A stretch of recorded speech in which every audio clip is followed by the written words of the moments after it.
back. Welcome back. Welcome back. Welcome back to the F1 video for today, man. We have Formula One's top 10 one-hit wonders. We probably will see some similar cases, aka Pastor Maldonado. He's probably gonna be one, and some other ones. So I'm not sure if I've done a video similar like this or have before, but I was like, Chaz, let me just go back in time and let's just check out some of these guys who were one-hit wonders. It's like making a song, you know what I mean? For example, a one-hit wonder song.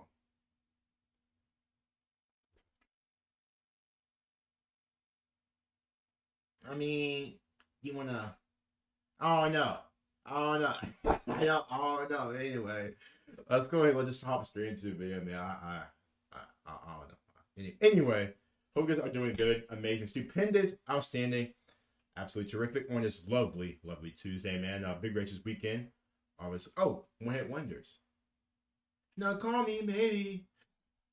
That's but we do have a big race this weekend, man. Obviously, we're in Saudi Arabia, which Red Bull are looking to win first 3 races, which they likely will do.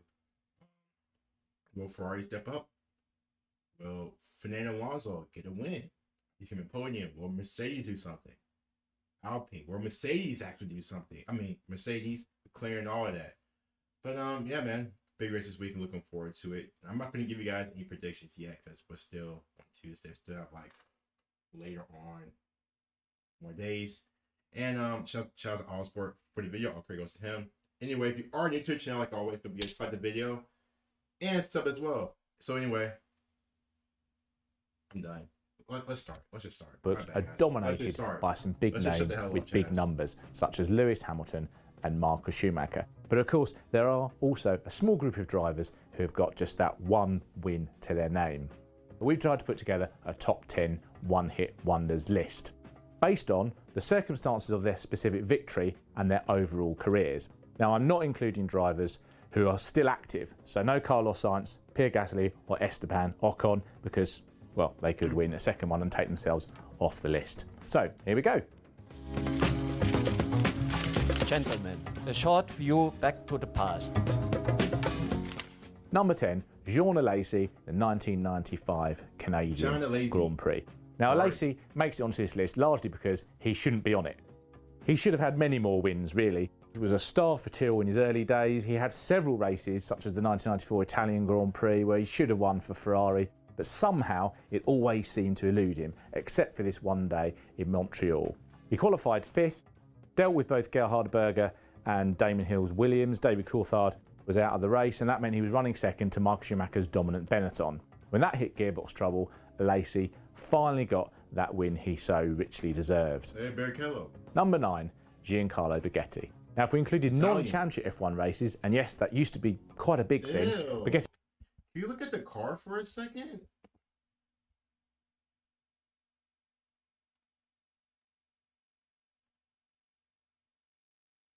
Championship F1 races, and yes, that used to be quite a big thing. Baghetti wouldn't be on this list because he actually won his first 3 F1 starts, but only one of those was a World Championship race, and it was the 1961 French. Syracuse is in New York, so I don't like stupid or say anything stupid, so I'm just gonna say it just to say it. So they raced in Syracuse, like in New York, but I don't think there was I don't think they really raced. I don't think they ever raced in New York in that form. So it's not New York. So only Syracuse. What? French Grand Prix. Now, Ferrari was the dominant force that season, and the 3 main cars qualified 1st, 2nd, and 3rd in the hands of Wolfgang Montrips, Phil Hill, and Richie Ginther. Baghetti was down in 12th, but he did have an older spec engine, and let's remember, it also was his World Championship debut.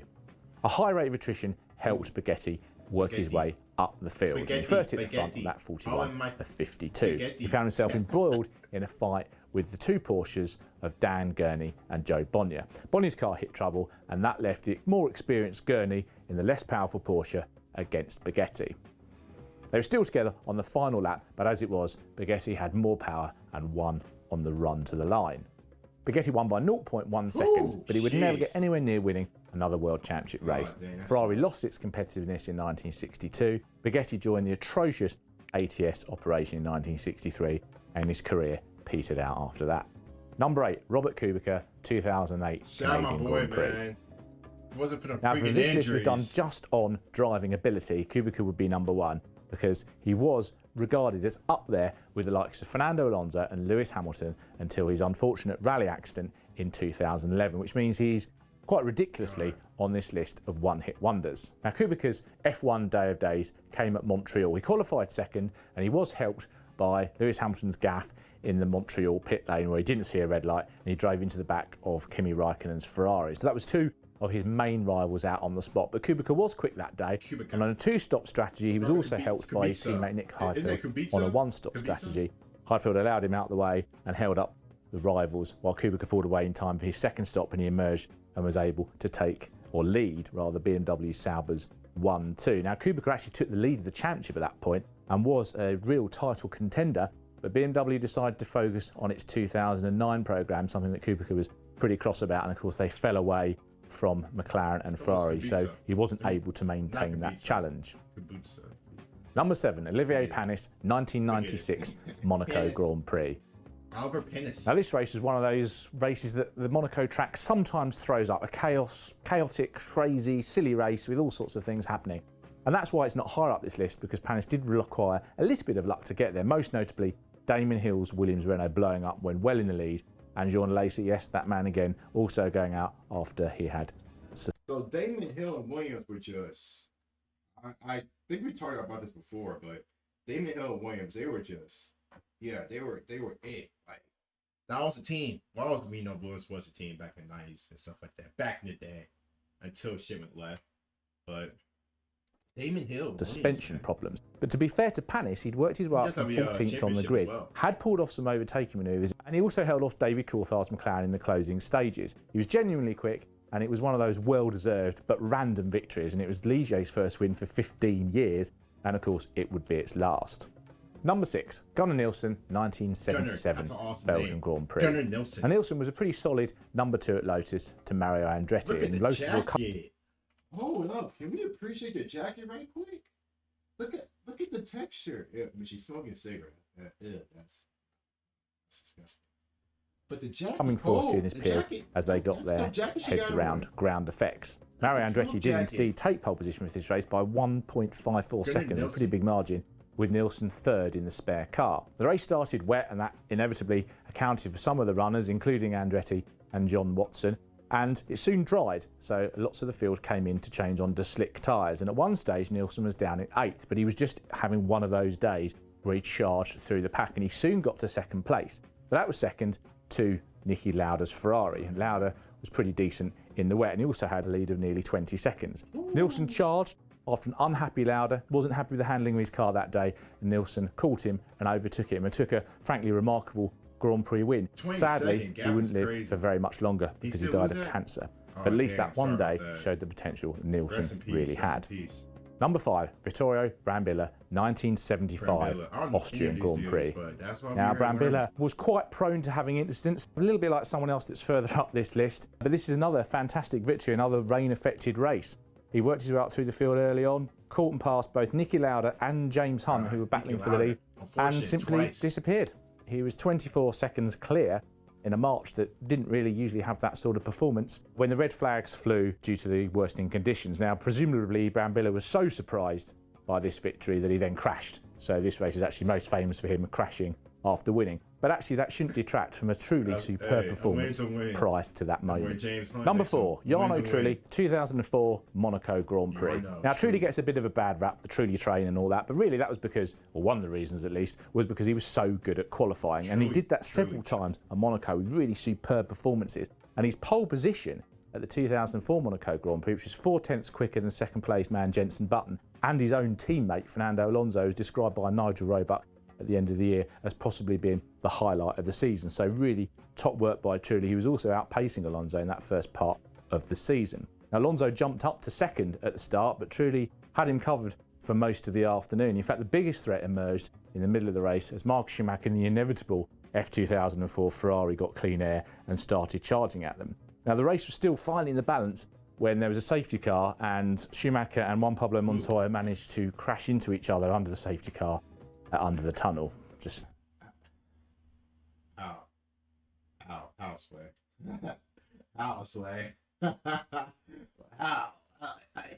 How? It's a safety car. Jeez.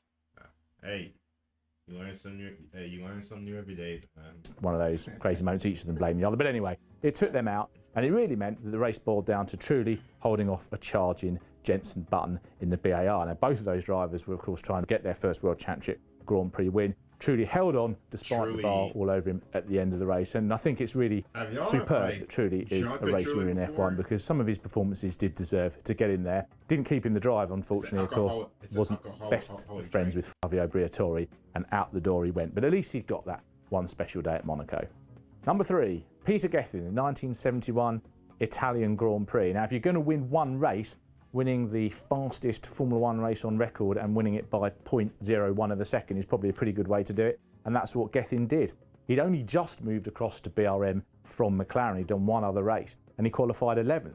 But it was one of those races where the quick guys fell out, and it became a slipstreamer to the very end. Gethin was part of a 5-car train going on to the final lap, fighting for victory, and he out-fumbled Ronnie Peterson, Francois Sever, Mike Hailwood, and Howden Ganley, and all 5 of those cars were covered by 0.61 of a second across the line. So a remarkable victory. He never won another race in the World Championship, although he did win the mixed F1 F5000 race at Brands Hatch in 1973 when all the quick F1 cars fell out. But really, it's that Monza race that stands out in Gethin's illustrious career. Number 2, Pastor Maldonado, 2012 Spanish Grand Prix.